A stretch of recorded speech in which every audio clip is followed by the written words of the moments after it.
Santa Gerber, hello. Hi, Or. Great to be with you. Good to be with you too. So, we'd like to discuss today the PA, the Palestinian Authority. And my question is, can Israeli families who lost their loved ones were murdered by Palestinian terrorists, can they sue the Palestinian Authority for damages? Well, right now they're effectively prohibited from suing the Palestinian Authority. It's a great tragedy. The Supreme Court of Israel said that because the PA pays terrorists, therefore the PA has a liability to the victim. But that liability is only compensatory damages, not punitive damages. So the Israeli Social Security system pays $36,000 to $42,000 a year from Israel to victims. The Supreme Court said you can either collect from Israel or from the PA. You cannot collect from both. And therefore, victims have no incentive to sue the PA for funding terror because they have no upside versus Israel. But let me take you one step back for a second because maybe the deeper question is why would Israeli families who lost their loved ones sue the PA in the first place? And as you're well aware, we at the IDSF, as well as yourself, are heavily involved in the issue of exposing the truth about the Palestinian Authority. Is the Palestinian Authority involved in incentivizing terrorism? Well, or it's tragic that you have to even ask that question at this point. The Palestinian Authority has laws, a body of law, to pay people to kill Israelis. They have to be, according to the law, be fighters against Israel. You can't be a car thief. You have to be engaged in trying to fight against Israel. This is a treasured part of the Palestinian people, according to the Palestinian Authority. The Palestinian Authority has over 550 full-time people distributing over $350 million each year to 36,000 Palestinian recipients only because of violence against Israel. So basically, they pay over $350 million per year to terrorists. We know that's about 70% of their budget. And Yes, so there are actually two budgets, and people sometimes get confused on this. The Palestinian Authority, even though it doesn't have the ability to collect its own taxes, Israel has to collect the taxes for the PA and then give those taxes over the PA. The PA still is a bureaucracy, and a bureaucracy has rules, and a bureaucracy has budgets. And so there are two budgets. One is a budget for prisoners. These are prisoners that have committed security offenses against Israel, convicted in Israeli court for committing a security offense against Israel. So it doesn't mean you have to necessarily kill someone. You have to commit some kind of violent act against Israel. So that's for prisoners. Now there's a separate budget that's for martyrs. Martyrs are murderers who were killed committing the terror act, and they also have a budget. So the total between the two is over $350 million per year. so what the Palestinian Authority does is basically incentivizing its own people to commit any act of terrorism, whether it's, the murder or any petty crime or stone throwing that would make the person end up in jail or even be killed and then be paid by the PA. So it makes, But yeah, it's not just educating. Of course, we know they educate, and we know they name their soccer tournaments and their town squares and try to glorify the terrorists. But on top of that, there's really nothing more effective than actually paying people for violence, and it's not common in the world. I look for a historical precedent because the more damage you do, the more you get paid. And the only historical precedent I could find was the Massachusetts Bay Colony um, pre-Revolutionary War in the United States. They paid per Indian scalp. The more Indian scalps you got back, the more you pay. So the PA has done essentially the same thing. If the Palestinian Authority has created through their laws and regulations a government by the terrorists for the terrorists. So if you're in jail as a man for 10 years or more, they are obligated to hire you into their bureaucracy. This is, if you're looking to recruit a terror organization, where better to recruit than from convicted terrorists out of Israeli prisons? So, does the current situation allow these families to sue the PA? We learned that from you that it doesn't. Question is, what can we do to change it? And is there any precedent in the U.S. for, as you said, punitive damages? Yes, there are plenty of precedents. So let's take a step back. You're allowed to sue for compensatory damages, which doesn't mean anything because Israel pays. You can't collect twice. You are not allowed to sue for punitive damages. That means for punishment.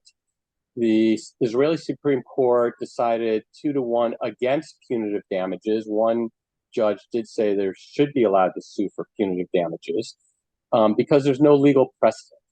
So that's why now there's a victims law by Yitzhak Pindris and Yuli Edelstein. It's going through the committee to allow victims to sue the Palestinian Authority or, frankly, any terror funder for punitive damages. This is the law of the land throughout the world that if someone pays for a terror act, you are allowed to sue them for punitive damages. There are many cases in the United States. There's Knox versus the PLO, which awarded $193 million against victims. Ungar versus the PLO, which was $116 million.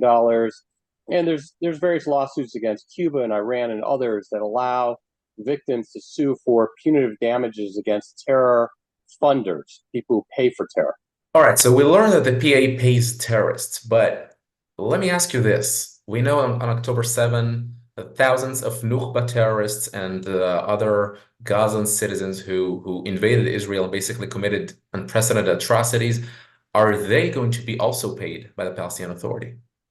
Well, the Palestinian Authority laws require the PA to pay anyone who attacks Israel without regard to religious or political identification, which means that by law, the PA has to pay Daesh, Al Qaeda, not just Fatah and Al Aqsa, and also Hamas terrorists. But the PA has come out with the official proclamation that if you are an October 7th terrorist, you should submit your request for payment, thereby confirming that they will, of course, conform to their law, and they have every intention to pay October 7th terrorists. So it's quite unbelievable, to be honest. It's, 70 out of every 100 shekels that the PA gets comes from Israel.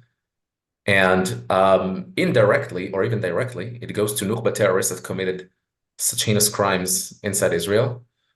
So this is something that It's such a tragedy. The Wall Street Journal published a piece on specifically this point that those October 7th terrorists will be paid, and it really outraged people a lot. And frankly, I'm baffled. Why are people outraged by October 7th and they're not outraged by the decades of Palestinian terror in the streets of Tel Aviv or Jerusalem? Uh, the atrocities were outrageous, but every Israeli that is killed or wounded by a terrorist is something should outrage people, particularly when they come to the realization that Israel has facilitated willingly the payment and frankly has kept hidden the pay-for-slay infrastructure. The pay-for-slay infrastructure really wasn't known until we started making it known 2016, 17, and 18 passing the Taylor Force Act and Chok Kizuz in 2018. Even post that time, it was really largely ignored and I think really squashed because of this notion that the PA is needed to protect Israel. actually, I want to challenge you about that because there are many voices, maybe not the IDSF, but many voices who say that the Palestinian Authority is critical for Israel's security.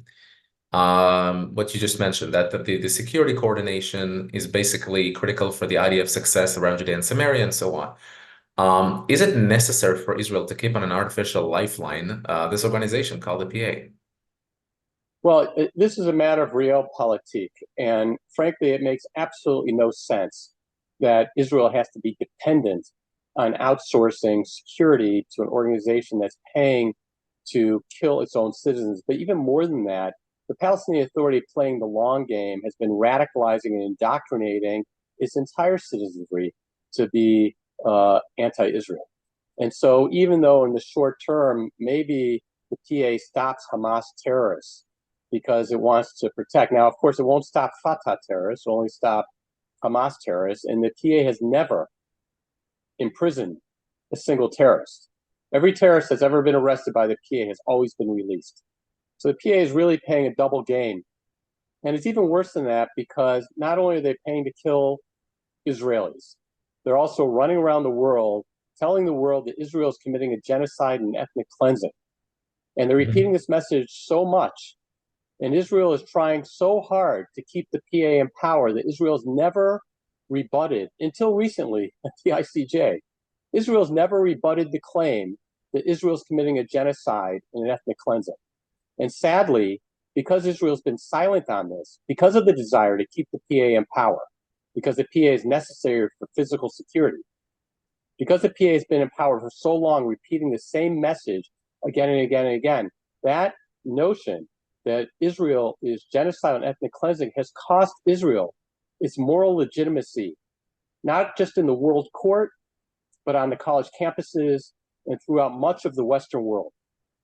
And Israel's moral legitimacy is a strategic asset to Israel, which frankly has been eviscerated and will take a long time and a lot of effort to be able to recuperate. It's tragic, I think, that Israel feels the necessity, and maybe it's the right thing to do, to show the horror film of October 7th, the 42-minute horror film that shows Israelis as victims. In order to regain Israel's moral legitimacy, Israel has to be the victim again. That was against, I believe, the national ethos, which was post-Holocaust. Israel would no longer be the victim. And yet this all comes out of the subcontracting of Israel's security to the Palestinian Authority.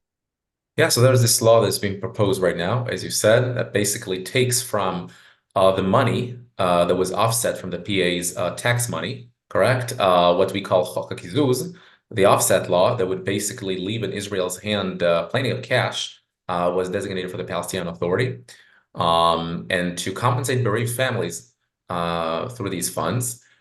But I'd like to ask you, maybe to finish, a personal question. Why are you so passionate about this? I mean, what drove you into being involved in this issue? My heart bleeds for the victims. It's a great tragedy. And my heart is even sadder when I realize that the Israeli security establishment enabled the PA to conduct this pay-for-slave policy. The tax transfers which Israel collects are then given over to the Palestinian Authority.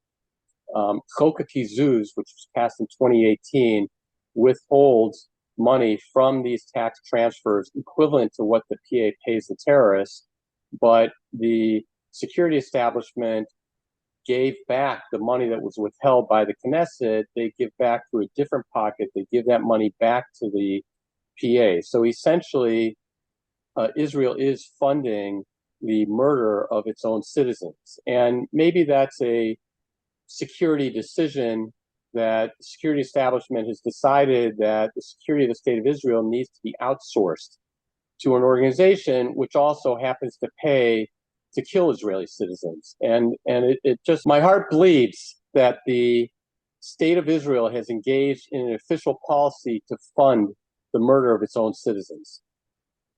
Absolutely. And again, $350 million per year as payments to terrorists, that's absolutely unprecedented in world history, and we hope that situation be corrected.